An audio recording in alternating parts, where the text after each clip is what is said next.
Yes, students, pay attention. पीछे boys, keep silent now.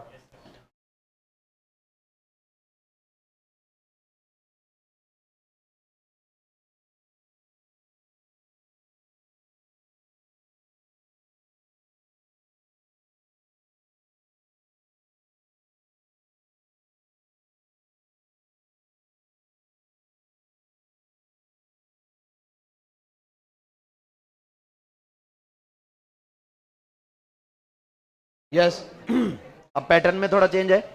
Notes की बजाय आपको अंडरलाइंस मिलेंगे अब. ठीक है, नोट्स भी मिलेंगे, इसका मतलब ये नहीं है नोट्स नहीं मिलेंगे. नोट्स बस आपको अवेलेबल होंगे, रीड नहीं करवाए जाएंगे यहाँ पे. ठीक है, यहाँ पर कुछ ऑर्डर्स की वजह से अब आपको पीडीएफ में ही समझना पड़ेगा जो भी है. ठीक है, नोट्स आते ही नहीं है,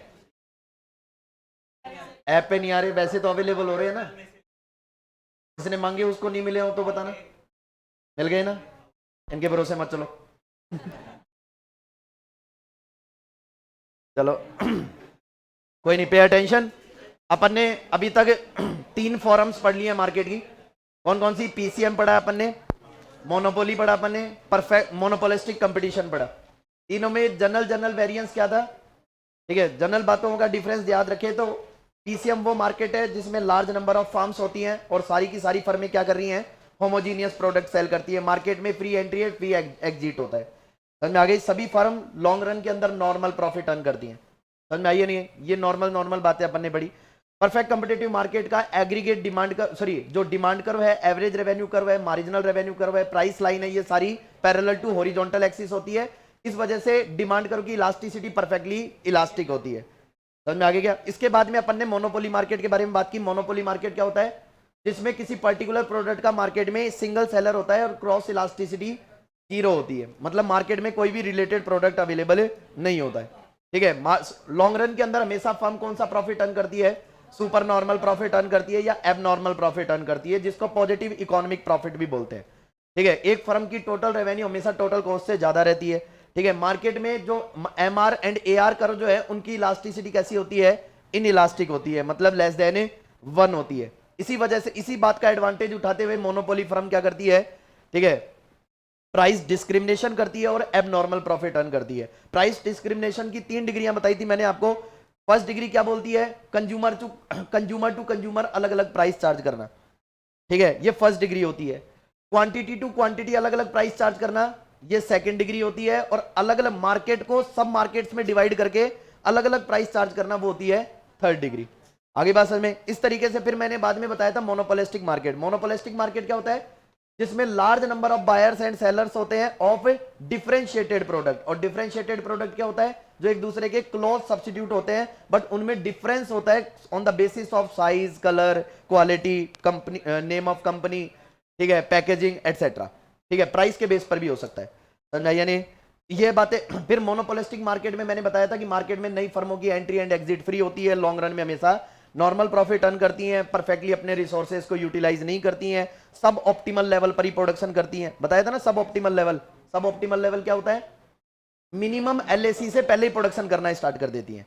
ठीक है, फिर इसके बाद में अपन बात करते हैं अब मोनोपोलिस्टिक कंपटीशन. पर इम्परफेक्ट कंपटीशन की पहली कंडीशन तो होती है मोनोपोलिस्टिक कंपटीशन, जबकि दूसरी कंडीशन क्या होती है? Oligopoly market. ओलिगोपोली मार्केट क्या होता है? There are few number of sellers of either differentiated product और होमोजीनियस प्रोडक्ट. या तो वो डिफरेंशिएटेड प्रोडक्ट बेच रही है या फिर होमोजीनियस प्रोडक्ट बेच रही है. बट फर्क क्या है कि मार्केट में ओनली फ्यू सेलर्स हैं. फ्यू सेलर्स का मतलब 2 से लेकर 10 तक, क्योंकि 1 होने पर तो मोनोपोली क्रिएट हो जाती है. बट मार्केट में अगर किसी प्रोडक्ट के, किसी भी पर्टिकुलर प्रोडक्ट के जो सेलर्स हैं वो अगर 2 से लेकर 10 या 20 तक भी हो सकते हैं.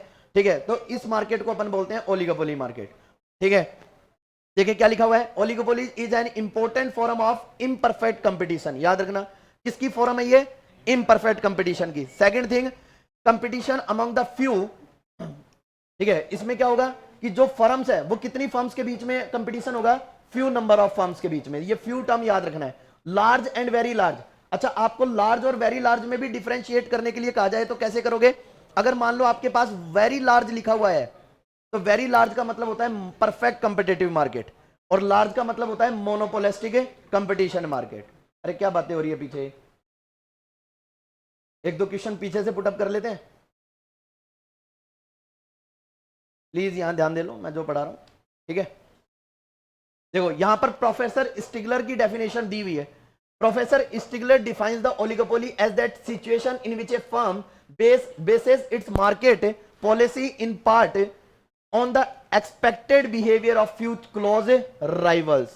कि जब राइवलरी फर्म्स के बेस पर एक फर्म अपनी पॉलिसी बनाती है तो वो कौन सा मार्केट होगा, ओलिगोपोली मार्केट होगा। और मार्केट के अंदर ऐसा नहीं होता है कि अदर फर्म्स को देखकर आप अपनी पॉलिसी डिसाइड कर रहे हो। जैसे परफेक्ट कंपिटेटिव फर्म है, परफेक्ट कंपिटेटिव फर्म में सभी फर्मों के पास प्रोडक्ट एक जैसा है और very large number of firms है, किस किस के ऊपर अपनी आंखें रखोगे, समझ में आई या नहीं। इसी तरीके से अगर मार्केट में मोनोपोली है तो आपको दूसरों पर नजर रखने की जरूरत ही नहीं है, समझ में आई या नहीं। और अगर मोनोपोलिस्टिक कंपटीशन है तो भी मार्केट में very large number of firms हैं, आप किस किस के ऊपर अपनी आईज रखकर अपनी पॉलिसी डिसाइड करोगे। तो इसका मतलब अभी तक अपन ने जिस भी मार्केट के बारे में स्टडी की है उनमें आप दूसरी फर्म्स के बेस पर अपनी पॉलिसी नहीं बना रहे थे, आप अपनी पॉलिसी खुद जनरेट कर रहे थे। जबकि ओलिगोपोली मार्केट के अंदर क्या होगा कि मार्केट में फ्यू नंबर ऑफ फर्म्स है और ईच फर्म का मार्केट शेयर में बहुत बड़ा हिस्सा होगा। देखो अभी तक मैंने आपको क्या पढ़ाया कि परफेक्ट कंपिटेटिव फर्म में लार्ज नंबर ऑफ फर्म्स होने की वजह से ईच इंडिविजुअल फर्म का शेयर क्या होता है, नेग्लिजिबल होता है। इसी वजह से वो मार्केट में किसी भी अदर फर्म को इफेक्ट नहीं कर सकती। बट ओलिगोपोली मार्केट में क्या होता है कि मार्केट में फ्यू फर्म्स होती हैं, that's why there is a large share of a individual firm, that's why they have to be keep their eyes on the actions of other firms. समझ में आ गया क्या। तो जब किसी मार्केट में पॉलिसीज डिसाइड हो रही हैं किसके बेस पर, by keeping the eyes on the tactics of other firms, ठीक है। आगे देखें, when there are few 2 to 10, ये टर्म याद रखना है आपको, ठीक है। मॉड्यूल में दे रखा है 2 से लेकर अगर 10 नंबर ऑफ फर्म्स है मार्केट में तो कौन सा मार्केट होगा, ओलिगोपोली मार्केट, ठीक है। सेलर्स इन ए मार्केट सेलिंग होमोजीनियस और डिफरेंशिएटेड प्रोडक्ट, हो सकता है कि वो 9-10 फर्में जो भी है वो डिफरेंशिएटेड प्रोडक्ट भी बेच सकती हैं और होमोजीनियस भी बेच सकती हैं। होमोजीनियस यानी कि सेम प्रोडक्ट भी बेच सकती हैं और डिफरेंशिएटेड मतलब क्लोज सब्स्टिट्यूट, अलग अलग नहीं बोलोगे, क्लोज सब्स्टिट्यूट। और जो अलग अलग हैं वो हैं तो substitute but quality size packaging इनके बेस पर आपने उनको क्या कर रखा है, अलग अलग कर रखा है, ठीक है। Differentiated product oligopoly is said to exist, oligopolies mostly arise due to those factors which are responsible for the emergence of monopolies। ये बात याद रखना, मोनोपोली को क्रिएट करने में जो जो रेस्पॉन्सिबल है वही ओलिगोपोली को क्रिएट करने में रेस्पॉन्सिबल होगा। समझ में आई या नहीं? तो अब मैं पूछना चाहूंगा कि मोनोपोली क्रिएट करने में कौन कौन से फैक्टर हेल्प करते हैं, बताओ भाई। 10-12 फैक्टर बताए थे मैंने, उनमें से 5-6 तो याद होने चाहिए कि मोनोपोली क्रिएट करने में कौन कौन से फैक्टर हेल्प कर रहे हैं। है? हाँ, स्कार्स रिसोर्सेज, फर्म के जो इसके मतलब किसी प्रोडक्ट को बनाने के लिए जो सबसे स्केर्स रिसोर्स है उसके ऊपर अगर आपका कंट्रोल है तो आपकी मोनोपोली होगी। दूसरा,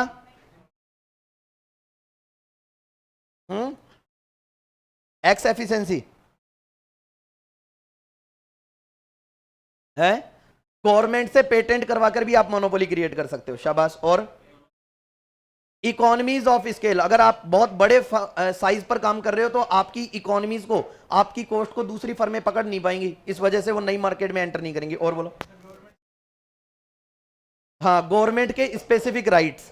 फिर और बोलो, ठीक है, enjoying the very large goodwill, very good. और बोलो, उसमें देख के नहीं बोलना है।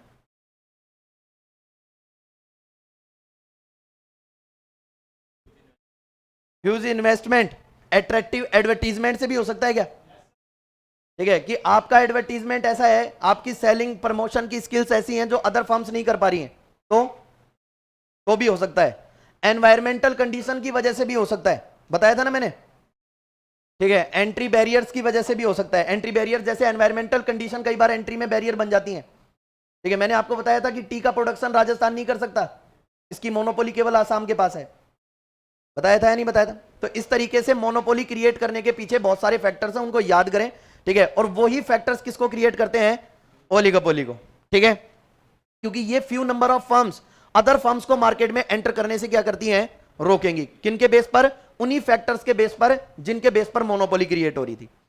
फिर इसके बाद में बात करते हैं example of monopoly, cold drinks industry and automobile industry. ठीक है कि ओलिगोपोली का मार्केट का जो एग्जांपल है वो है कोल्ड ड्रिंक इंडस्ट्री। कितनी कोल्ड ड्रिंक के नाम जानते हो आप? अब आप बोलोगे तो हम तो 10 से ज्यादा जानते हैं। अरे मैं कंपनियों की बात कर रहा हूं, उनके प्रोडक्टों की बात नहीं कर रहा हूं। जनरली 2 कंपनियों के नाम आएंगे, एक तो पेप्सिको का और एक कोक का, इसके अलावा नहीं मिलेगा।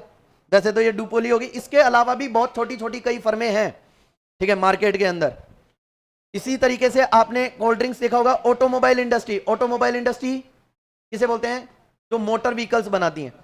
ठीक है, तो मोटर व्हीकल्स बनाने वाली कितनी कंपनियों के नाम जानते हो? आप बोलोगे इतनी गाड़ियां जानते हैं हम तो। गाड़ियां नहीं, उनकी कंपनियों के नाम बताओ मेरे को। ठीक है, 20-22 से ज्यादा फिर भी नहीं गिना पाओगे। गिना पाओगे क्या है? 4-5 तो कर ही देंगे ढूंढ डांड के, हैं 20 तो कर दोगे, पक्की बात है। चलो करते हैं भाई। जैसे सबसे पहले नाम आता है आपका सुजुकी का, सबसे बड़ा जो ऑटोमोबाइल इंडस्ट्री के अंदर टाटा। टाटा के बाद, अब वो टाटा नहीं, कहीं टाटा कर रहे हो मेरे को, महिंद्रा, और अरे बस बस, अरे कचरा बस्ती बना रखी है यहाँ पे, रेनॉल्ड्स। इसके बाद में टोयोटा, सेवरलेट, और ये कौन सी आ गई भाई, मैंने तो नहीं सुना है। इसके बाद में मर्सिडीज गिन लोगे, बीएमडब्ल्यू गिन लोगे,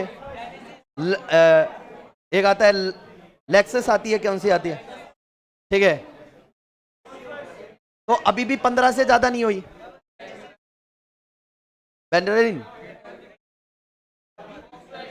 कूपर नहीं, इनकी कंपनी अलग है। ये तो प्रोडक्टों के नाम बताने लगे तुम। जेनेसिस तो है। तो कुल मिलाकर आप 20, 22, 25 कंपनियों से ज्यादा नहीं जानते हो, ठीक है। तो अगर आपकी काउंटिंग में, अरे बातें नहीं बेटा, उठा के बाहर भेज दूंगा, ध्यान रखना। मैं मजाक कर रहा हूं, उतनी देर कर रहा हूं, इतना भी मूड ठीक नहीं है मेरा कि मैं टॉलरेट कर ही जाऊं आपको, ठीक है। तो लगभग आप काउंटिंग में ले सकते हो इन कंपनियों को, but very large number of firms का मतलब क्या होता है, जिनको आप काउंट नहीं कर पा रहे हैं, ठीक है। मार्केट में मोनोपोलिस्टिक, जैसे जनरल स्टोर है, काउंट करो, देखिए जयपुर के जनरल स्टोर काउंट नहीं कर सकते आप लोग, समझ आइए नहीं। तो जब नंबर ऑफ फर्म्स को काउंट करना पॉसिबल नहीं हो पा रहा है, तब उसको मानते हैं अपन very large number of firms, और ईच इंडिविजुअल फर्म का शेयर क्या हो जाएगा, नेग्लिजिबल। अगर आप मार्केट में फर्म्स के नंबर को काउंट कर पा रहे हैं इजीली, ठीक है, और वो 10, 15, 20 से ज्यादा नहीं आ पा रहे हैं, तो इसका मतलब ईच इंडिविजुअल फर्म का मार्केट में शेयर क्या है, बहुत लार्ज है। समझ में आइए नहीं है? तो इसका मतलब दूसरी फर्म्स के टैक्टिक्स के ऊपर, स्ट्रेटजीज के ऊपर आपको अपनी आइज बनाकर रखनी पड़ेगी, और उनके काउंटर एक्शन के लिए हमेशा रेडी रहना पड़ेगा, ठीक है। अब इसके एग्जांपल में ऑटोमोबाइल, कॉन्ट्रैक्ट इंडस्ट्री, इसके बाद में एयरलाइंस इंडस्ट्री, ठीक है, और भी एग्जांपल दे रखे हैं, जैसे petroleum refinery, power generation, supply in most of the parts of country, mobile telephony and internet services provides, ठीक है, are other examples of oligopolistic market. तो ये एग्जांपल के रूप में याद रखने आपको। फिर इसके बाद में बात करते हैं टाइप्स ऑफ ओलिगोपोली। ओलिगोपोली कितने टाइप के होते हैं? फर्स्ट टाइप दे रखा है प्योर ओलिगोपोली और परफेक्ट ओलिगोपोली, ठीक है। 2 तरीके के ओलिगोपोली बताएं, यहां पर क्लासिफिकेशन है प्योर एंड इम्प्योर, या perfect and imperfect oligopoly. Perfect का मतलब क्या है? अच्छा, परफेक्ट कंपटीशन का मतलब क्या था? Large number of firms of A homogeneous product, यही था ना। तो इसी को परफेक्ट ओलिगोपोली में कन्वर्ट कर दो, few number of firms of A homogeneous product. समझ में आ गया क्या? इसी तरीके से परफेक्ट का इम्परफेक्ट बनाओ। इम्परफेक्ट में मैंने आपको क्या बताया था? Large number of firms of differentiated product, ठीक है। तो इम्परफेक्ट ओलिगोपोली का मतलब क्या होगा? Few number of firms of a differentiated product. पढ़ लो, इसमें यही बातें दे रखी हैं।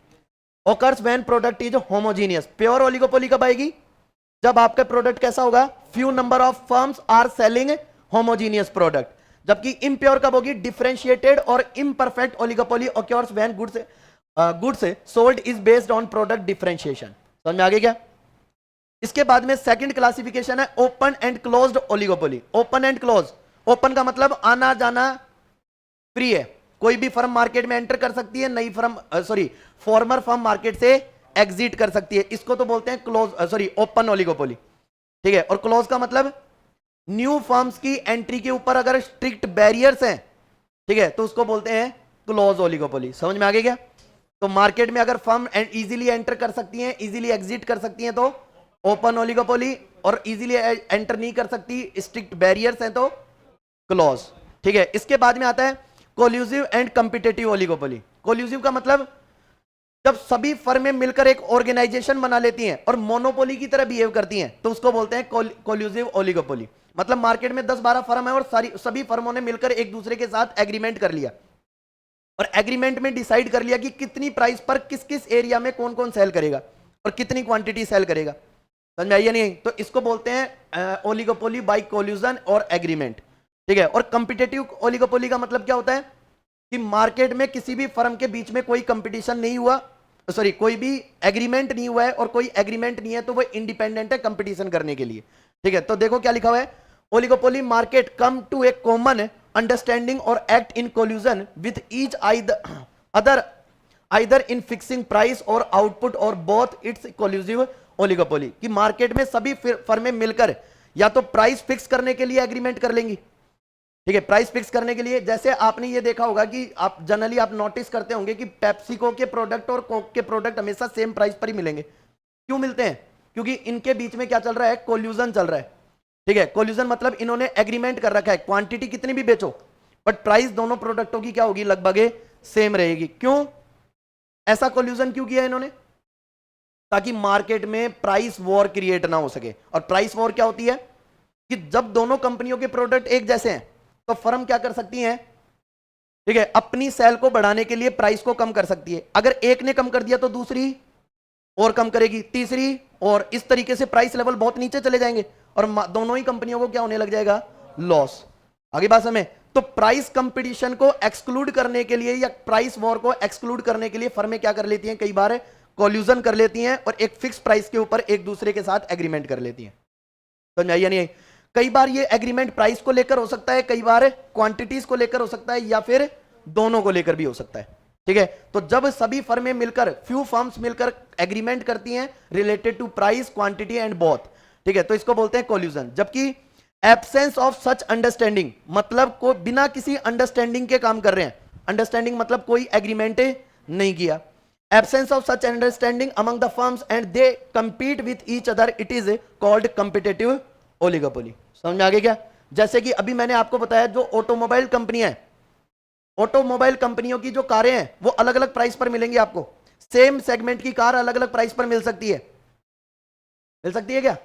ठीक है, तो सेम सेगमेंट की कारें अलग अलग प्राइस पर मिल रही हैं, इसका मतलब क्या हुआ कि उनके बीच में कोई भी कोल्यूजन नहीं है, वे उनके बीच में कोई अंडरस्टैंडिंग नहीं है, उन्होंने क्वांटिटी और प्राइस को लेकर कोई एग्रीमेंट नहीं कर रखा है। अब आता है पार्शियल और फुल ओलिगोपोली। पार्शियल ओलिगोपोली क्या होता है? जब मार्केट के अंदर एक प्राइस लीडरशिप फर्म हो और वो फर्म ही डिसाइड करेगी कि मार्केट में प्राइस क्या चलने वाली है, तो उसको बोलते हैं पार्शियल ओलिगोपोली। समझ में आ गई क्या? अब दिमाग में आएगा कि प्राइस लीडरशिप फर्म क्या होती है। मार्केट में जो सबसे ज्यादा एक्सपीरियंस्ड, एबल, स्किल्ड, ठीक है, and most cost conducive firm जो होगी, ठीक है, उसको प्राइस लीडरशिप फर्म बोलते हैं। सबसे ज्यादा experience, large size and cost conducive firm जो होगी वो अपनी कॉस्ट को इतना कम कर सकती है जिसको दूसरी फर्में बीट नहीं कर सकती। बताया था ना एक बार एग्जांपल, कौन सा? एक फर्म बड़ी है, दो फर्में छोटी हैं, तो एक बड़ी फर्म अपनी कॉस्ट को इतना कम कर सकती है कि दूसरी फर्म उसको अप्रोच नहीं कर पाएंगी और मार्केट से, तो वो बड़ी वाली फर्म क्या बनती है हमेशा, ठीक है, वो अपना मोनोपोली क्रिएट कर सकती है ना। अब मार्केट में सभी के इंटरेस्ट को लेकर चलना है तो वो बड़ी वाली फर्म क्या करेगी, ज्यादा प्रॉफिट तो खुद कमाएगी और थोड़ा थोड़ा प्रॉफिट किन में बांट देगी, छोटी फर्मों में। ठीक है, तो अब जो छोटी फर्में हैं उनको क्या करना पड़ेगा, ठीक है, उस बड़ी फर्म को फॉलो अप करना पड़ेगा। ठीक है, तो उस फर्म को अपन क्या बोलते हैं, प्राइस लीडरशिप फर्म। अगर ओलिगोपोली मार्केट किसी प्राइस लीडरशिप फर्म को फॉलो करते हुए चल रहा है तो उसको बोलेंगे पार्शियल ओलिगोपोली। और मार्केट में अगर सभी फर्मों का साइज इक्वल है, ठीक है, तो उसको क्या बोलेंगे, फुल ओलिगोपोली। समझ में आ गया क्या? तो जब सभी फर्में किसी एक फर्म को फॉलो कर रही हैं तो पार्शियल, ठीक है, और जब मार्केट में सभी फर्मों का एक्सपीरियंस एंड साइज इक्वल है तो फुल ओलिगोपोली। ठीक है, तो देख लें, industry is dominated by one large firm which is considered और looked upon as the leader of the group. ठीक है, and dominating firm will be the price leader, और जो डोमिनेंट फर्म होगी वो क्या होगी, प्राइस लीडर होगी। In full oligopoly the market will be conspicuous by the absence of price leadership. Market में कोई भी प्राइस लीडरशिप फर्म नहीं है, सब अपनी प्राइस को डिटरमाइन करने के लिए क्या है, इंडिपेंडेंट है, तो उसको क्या बोलेंगे, फुल ओलिगोपोली। फिर इसके बाद में आता है सिंडिकेटेड और ऑर्गेनाइज्ड ओलिगोपोली। सिंडिकेटेड क्या होता है, अच्छा सिंडिकेट टर्म का नाम सुना है आपने, सुना होगा, मैं सुनाऊंगा अभी, देखना कहीं ना कोई किसी मूवी में सुना है सिंडिकेट, किसमें, पुष्पा में सुना है ना, उसमें बोलते हैं ना सिंडिकेट को बेचेंगे सिंडिकेट को, अब सिंडिकेट पुष्पा भाई चलाएगा, होता है ना उसमें, लास्ट में जाकर वो सिंडिकेट का राजा बन जाता है, वही चलाता है। सिंडिकेट क्या होता है, अब यही तो समझना है वहां पर, भाई पुष्पा भाई को आपने सिंडिकेट का राजा तो बना दिया, अब वो करेगा क्या, इतना उसके पास क्या है, उसके पास पावर है।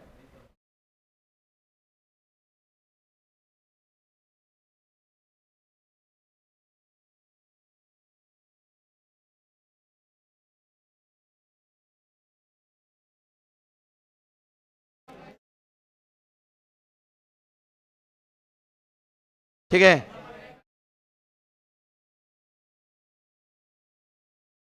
तितली नहीं बना रहा हूं,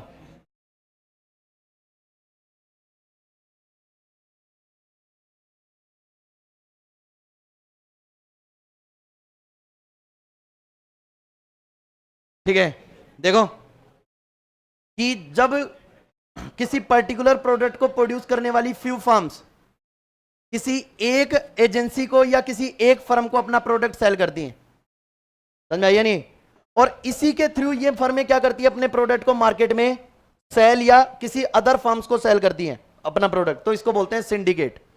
समझ में आइए नहीं आई, जैसे उसमें जो आपने जो पुष्पा मूवी देखी, उसके अंदर जो चंदन की लकड़ियां थी, ठीक है, वो चंदन की लकड़ियां एक्सट्रैक्ट करने का काम तो बहुत सारी फर्में कर रही थी, ठीक है, अपने अपने लोकेलिटी के बहुत सारे दादा भाई मिलकर चंदन निकाल रहे थे इनलीगली, बट वो सेल किसको करते हैं, सिंडिकेट को।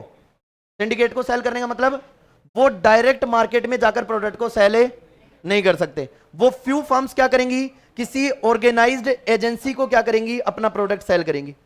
अब ये एजेंसी क्या करती है, इस प्रोडक्ट को अदर कंज्यूमर्स को या फिर अदर सेलिंग एजेंसीज को अपना प्रोडक्ट सेल करेगी। समझ में आइए नहीं, अरे समझ में आ रहा है नहीं आ रहा, अच्छा और एग्जांपल देखो, उसमें वो एक गंजा सा रहता है ना, काला सा, ठीक है, एक बार पुष्पा भाई क्या बोलते हैं कि मैं डायरेक्ट बेच के आया हूं माल को, ठीक है, तो डायरेक्ट माल को बेचने का मतलब है कि यहां पर उस फर्म ने क्या किया, सिंडिकेट की हेल्प लेने की बजाय डायरेक्ट कंज्यूमर्स को अपना प्रोडक्ट सेल कर दिया।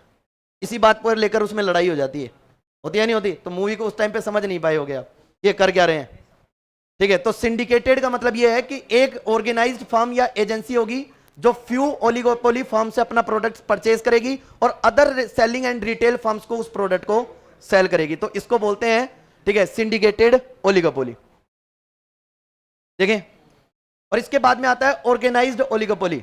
ऑर्गेनाइज्ड ओलिगोपोली क्या होता है, देखो, firm sell their product through the centralized syndicate. Centralized syndicate का मतलब एक सेंट्रल फर्म होगी, आपको अपना प्रोडक्ट उसको सेल करना पड़ेगा, वो आगे कुछ भी करे चाहे उसका, ठीक है।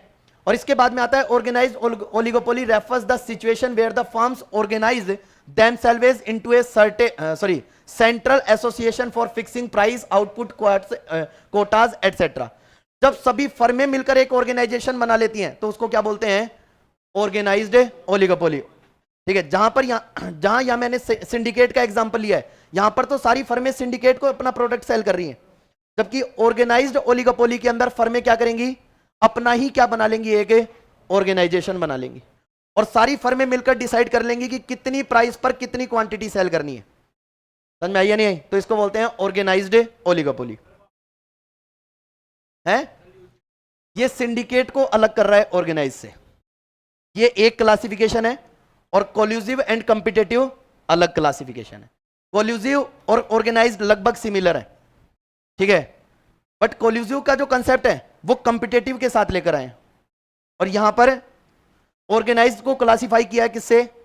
सिंडिकेट से। समझ में आ गई क्या? हाँ, ऑर्गेनाइज्ड का सीमेंट इंडस्ट्री ऑर्गेनाइज्ड ऑर्डर में चल रही हैं। जैसे कोल्यूसिव के अंदर मैंने क्या बताया कि सभी फर्में एक दूसरे के साथ क्या कर लेती हैं? एग्रीमेंट कर लेती हैं कि कितनी क्वांटिटी कितनी प्राइस पर बेचनी है, ठीक है, या कितनी प्राइस पर आप प्रोडक्ट को मार्केट में सेल करोगे। तो ऑर्गेनाइज्ड भी ऐसे ही है कि सभी फर्म मिलकर अपना एक ऑर्गेनाइजेशन बना लेंगी और प्राइस डिसाइड कर लेंगी कि कितनी प्राइस पर प्रोडक्ट को मार्केट में सेल करना है। समझ में आ गया क्या? कोल्यूसिव और ऑर्गेनाइज सेम है, बट दोनों का क्लासिफिकेशन अलग है। कोल्यूसिव को हमने अपार्ट किया है किसके साथ?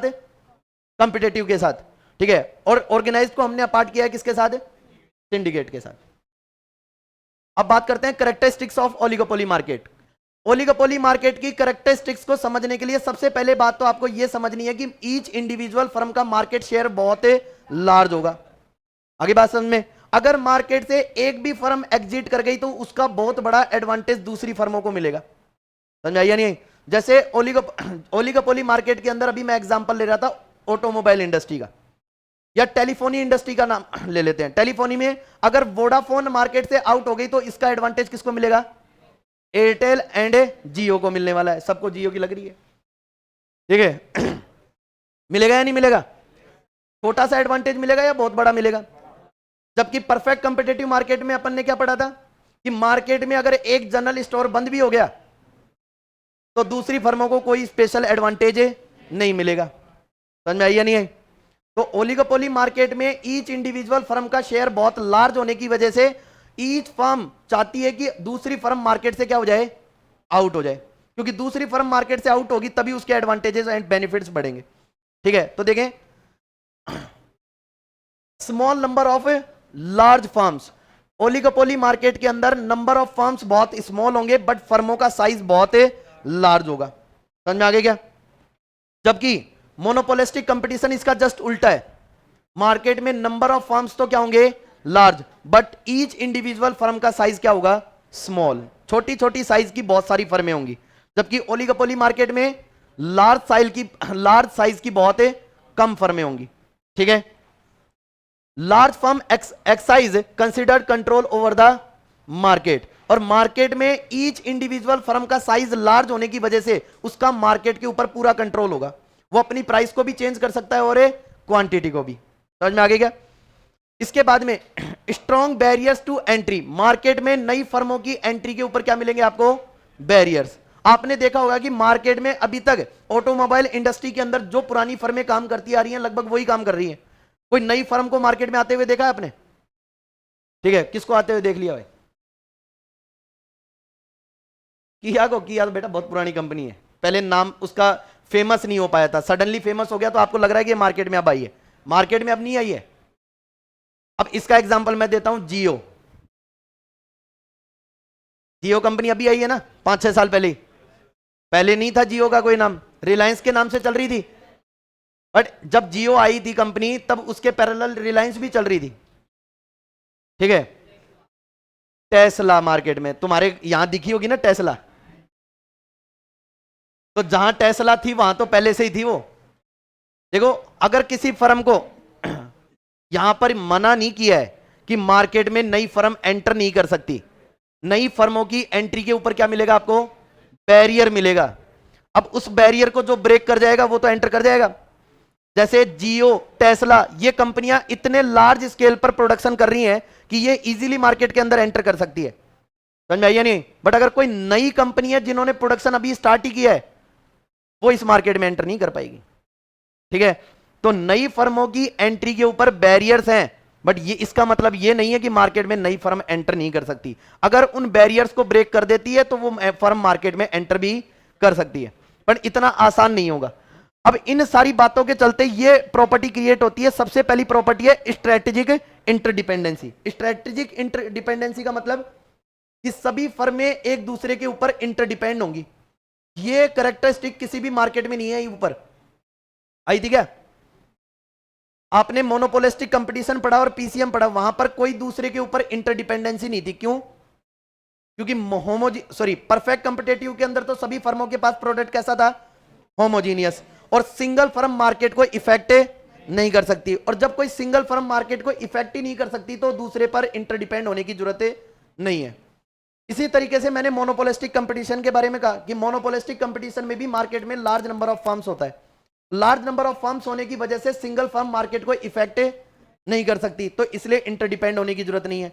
जबकि ओलिगोपोली मार्केट के अंदर फ्यू फर्म्स हैं और सभी फर्मों का साइज क्या है, बहुत लार्ज है। ठीक है, अगर एक भी फर्म मार्केट में अपना एडवांटेज उठा गई तो दूसरी फर्म को उसका लॉस बेयर करना पड़ेगा। ठीक है, तो सभी फर्में दूसरों के ऊपर अपनी आइज जरूर रखेंगी भाई, समझाइए नहीं। अगर पैकेजिंग, क्वालिटी, क्वांटिटी के अंदर एक फर्म ने चेंजेस किए हैं तो दूसरी फर्में भी उसको क्या करेंगी, चेंज करेंगी। अगर एक फर्म ने अपने एडवर्टीजमेंट का ऑर्डर चेंज कर दिया तो दूसरी फर्म भी अपने एडवर्टीजमेंट का ऑर्डर चेंज कर देगी। तो इसको बोलते हैं म्यूचुअल इंटरडिपेंडेंसी या स्ट्रेटेजिक इंटरडिपेंडेंसी। ठीक है, देखो क्या लिखा हुआ है, इंटेंस कंपटीशन, ये टर्म याद रखना आपको।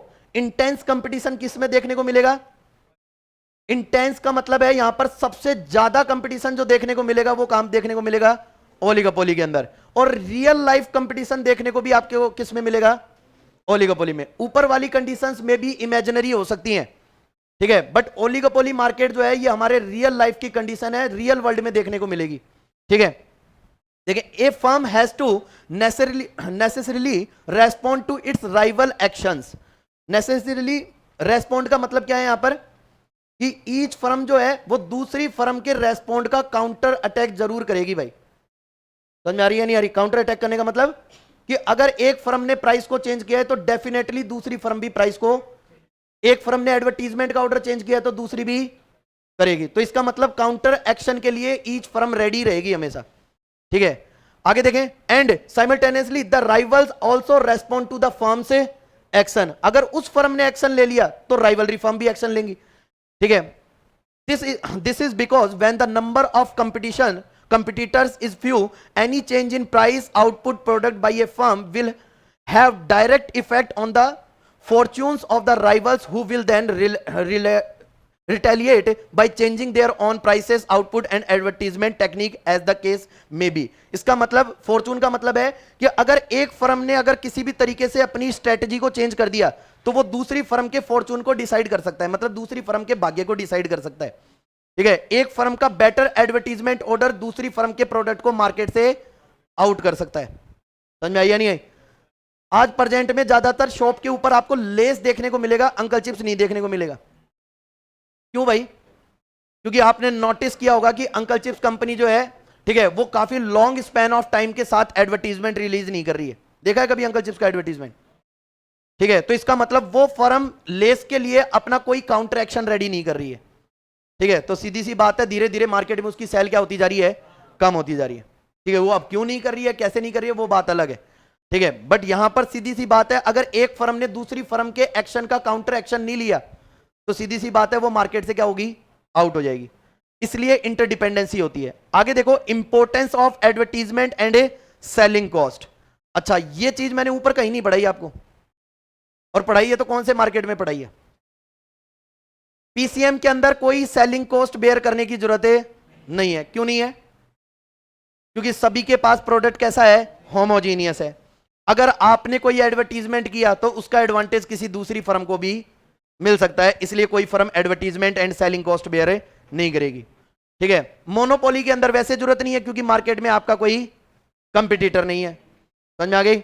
अब बात करते हैं मोनोपोलिस्टिक कंपटीशन की। तो मैंने आपको बताया था कि एडवर्टीजमेंट एंड सेलिंग कॉस्ट आपको किस मार्केट में देखने को मिलेगी, मोनोपोलिस्टिक कंपटीशन में देखने को मिलेगी। पर वहां पर भी इतनी ज्यादा नहीं होगी। सबसे ज्यादा सेलिंग एंड एडवर्टीजमेंट कॉस्ट जो होती है वो कौन से मार्केट की होती है, ओलिगोपोली मार्केट की। देखो, good deals of cost and on advertising and other measures of sales promotion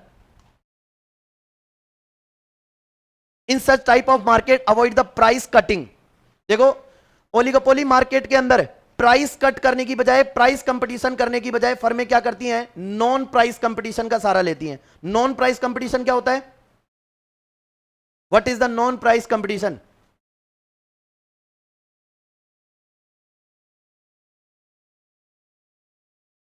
क्या करती है? जब वो करती है, कंपटीशन करती है, किसके बेस पर? क्वालिटी के बेस पर, एडवर्टीजमेंट के बेस पर, क्वांटिटी के बेस पर, गिफ्ट हैम्पर्स के बेस पर, बताया था ना, सेलिंग टेक्निक्स के बेस पर। ठीक है, जब एक फर्म दूसरी फर्म्स के साथ कंपटीशन करती है तो उसको बोलते हैं non price competition. In such condition, ठीक है, the firms do not changes their prices, price levels तो क्या रहेंगे, कांस्टेंट। ठीक है, बट वो अपने प्रोडक्ट को ज्यादा से ज्यादा क्वांटिटी में सेल करती है by using the other measures like gift temper, advertisement, sale promotion technique etcetera. ठीक है, तो यहां पर भी मार्केट में सेलिंग कॉस्ट को बेयर करके कंपटीशन किया जाएगा रादर देन प्राइस, क्योंकि प्राइस लेवल ओलिगोपोली मार्केट में हमेशा कैसे रहेंगे, कांस्टेंट रहेंगे। अब एक कंसेप्ट आएगा आगे चल के, प्राइस रिजिडिटी। प्राइस रिजिडिटी का मतलब होता है ओलिगोपोली मार्केट में प्राइस लेवल हमेशा कांस्टेंट रहेगा, ना तो वो इंक्रीज होगा और ना ही डिक्रीज होगा। एक सर्टेन पॉइंट पर प्राइस लेवल कांस्टेंट हो जाते हैं। In such type of market avoid the price cutting and try to compete on non-price basis, because if they start to undercutting one another, a type of price war will emerge which will derive a few of them out of the market, as the customers will try to buy from the seller selling at the cheapest price। ठीक है, मैंने अभी आपको बताया कि market में few firms हैं, अगर एक फर्म ने भी प्राइस को कट कर दिया तो अदर फर्म्स भी प्राइस को क्या करने लग जाएंगी, कम करने लगेंगी। ठीक है, अदर फर्म्स कम करेंगी तो वो पहली वाली फर्म है वो फिर से प्राइस को कम करेगी।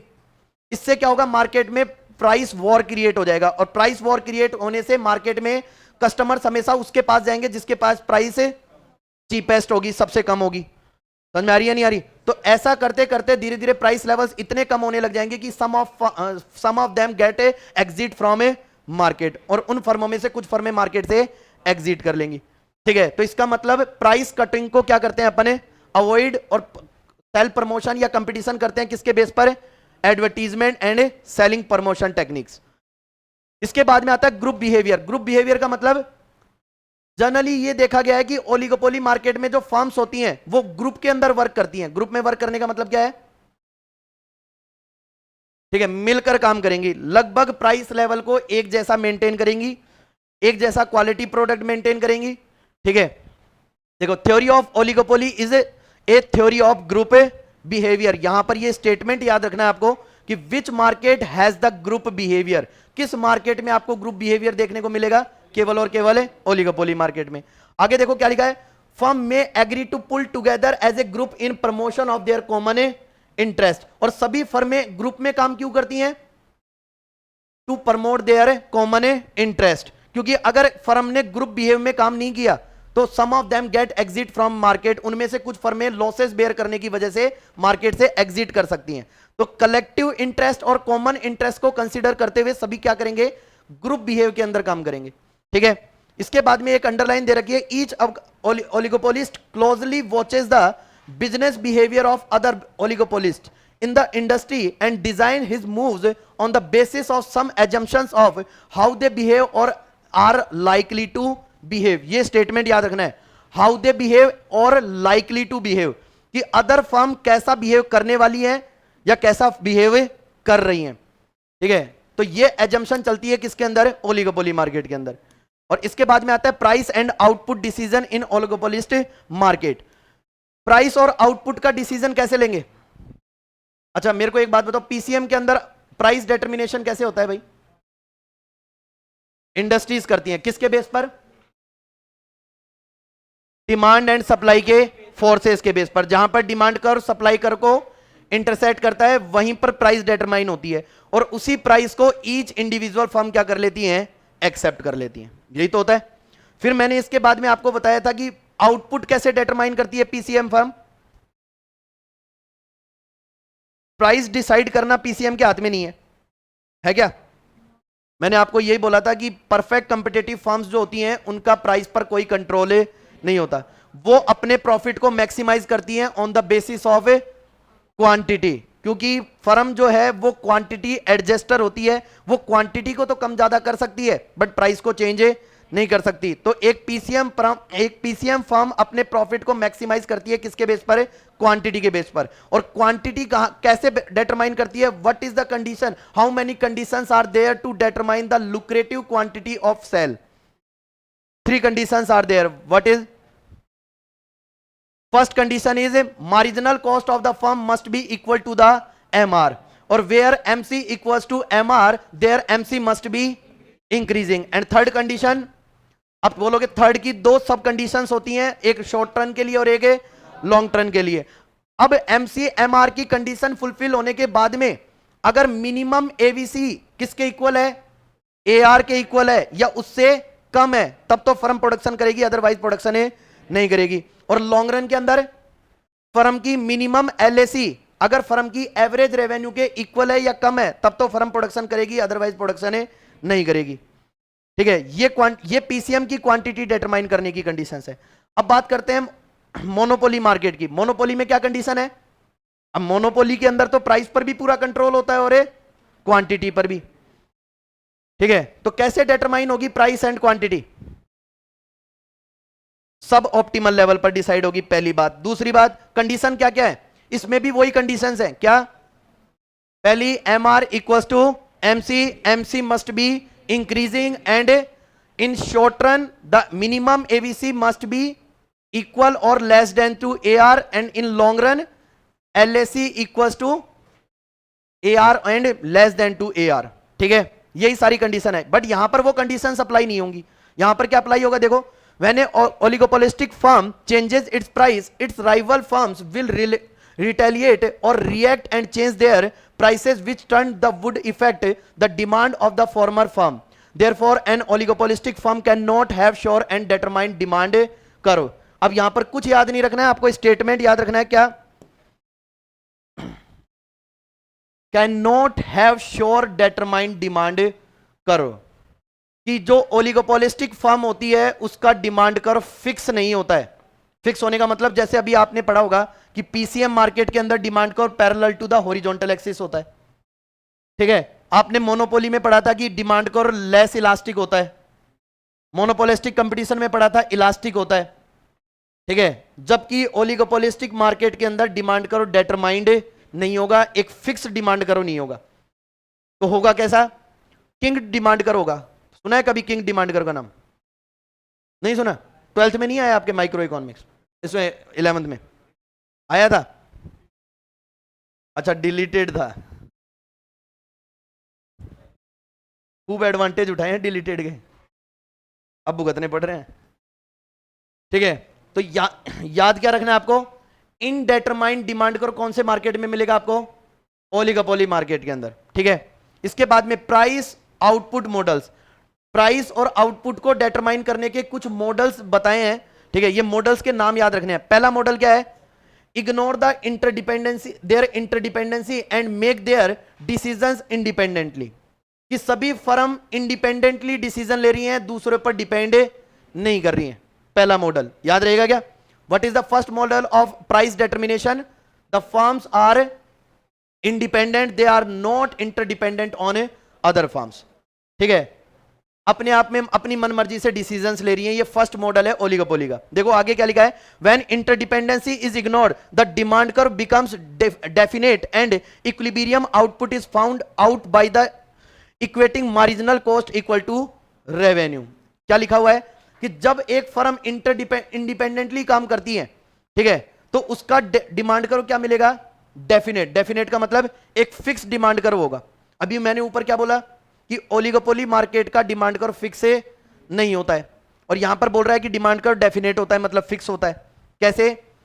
इसने कंडीशन ली है कि अगर ईच इंडिविजुअल फर्म इन ओलिगोपोली मार्केट इंडिपेंडेंटली काम कर रही है, तो उस केस के अंदर डिमांड कर्व कैसा होगा? डेफिनेट होगा। ठीक है, अगर फर्म एक दूसरे के ऊपर इंटरडिपेंडेंट है तो फिक्स नहीं होगा। समझ में आई या नहीं आई? दो बातें याद रखनी है। क्या?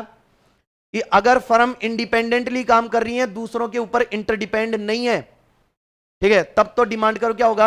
डेफिनेट। ठीक है, और इलास्टिसिटी होगी ग्रेटर देन 1। याद रहेगा क्या? क्यों होगी?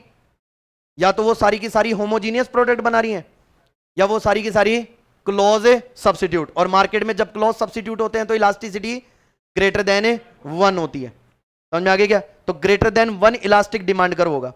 और आउटपुट कैसे डिटरमाइन होगा? वही पुरानी वाली कंडीशन। क्या? Marginal cost equals to marginal revenue. ठीक है, अब दूसरा मॉडल क्या है?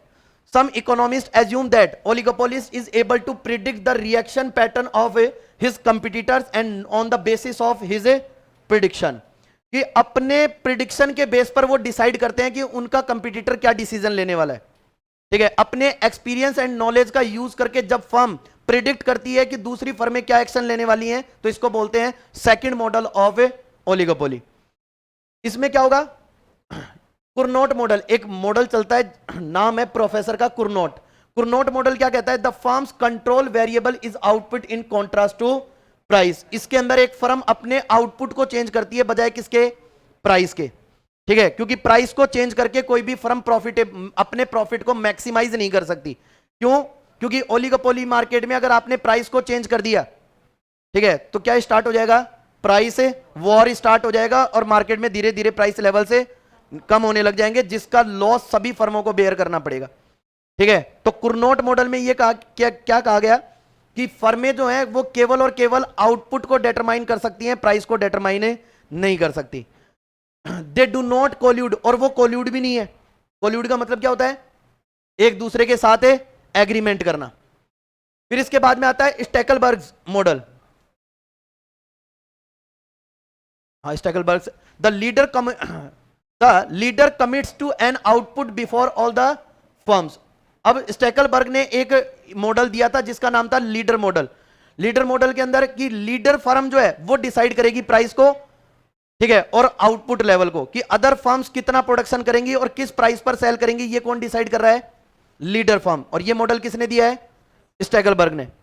अब रटने वाली चीजें थोड़ी सी रटनी पड़ेंगी। The rest of the firms are followers and they choose their output so as to maximize profits, ठीक है। कहने का मतलब कि सभी फर्में जो हैं प्राइस के मामले में तो लीडर फर्म को फॉलो करेंगी, ठीक है, और आउटपुट का डिसीजन खुद लेंगी अपने प्रॉफिट को मैक्सिमाइज करने के ऑर्डर में।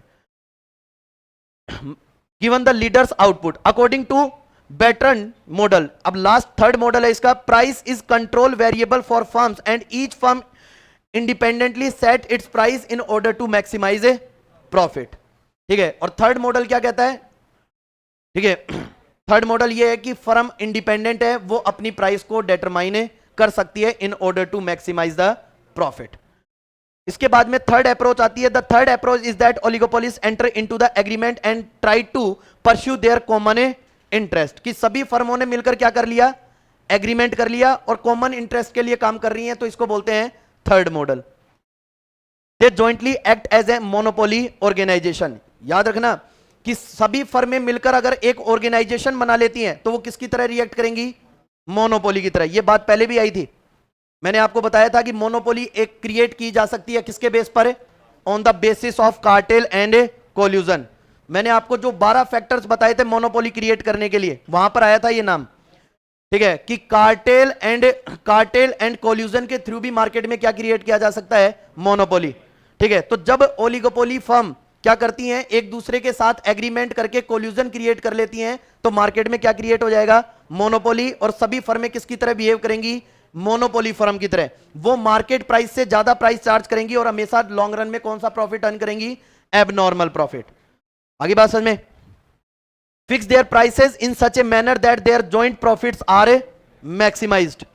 फिर entering into collusion or forming a cartel generally considered illegal because it restricts trade and creates situation which are choose to monopoly। Government, Indian government ने कार्टेल को या कोल्यूजन को रेस्ट्रिक्ट कर रखा है। क्यों, क्योंकि सीधी सी बात है, जब फर्में एक दूसरे के साथ कार्टेल बना लेती हैं तो वो मोनोपोली की तरह बिहेव करती हैं और इससे कंज्यूमर्स का क्या होता है, एक्सप्लॉयटेशन।